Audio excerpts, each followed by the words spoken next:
Hey, my name's Keegan and this is my experiment setup. This is the rope that I use is some paracord, and I have it tied off here so I can make adjustments to the length.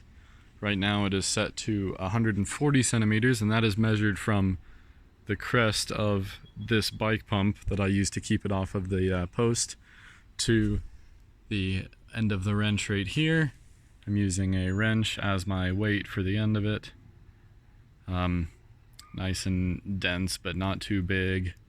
And then I've got the protractor taped behind here so that I can use that to figure out which angles I'm going from. And then to run an experiment, what I would do is make sure that this is the distance I want it to be from here to here, which it already is. And then I just move this and make sure that the angle that I want up here is correct, which is 10 degrees. And that is, and then I will release this and begin to count the oscillations of the pendulum. And then once it's completed 10 oscillations, I will have been timing all of this on my phone stopwatch. And then there, when it does that, which is why I had to put this here, then I'll just have to start over with that because that throws off the reading a little bit. So that's at 10 degrees. Oops, let's done it again.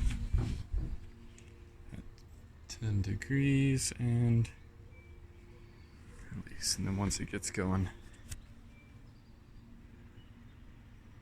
you just measure that, and then after all that's done, I just divide whatever I get there by the number of oscillations that I counted, which I've been doing 10. And then I take that number and, well, I'll do that 3 times and then I'll average that. And then divide that number by 10, and that number is the time that it takes for the pendulum, or the average time it takes for the pendulum to complete one oscillation. So, yeah, that's my experimental setup, and I think it worked pretty well.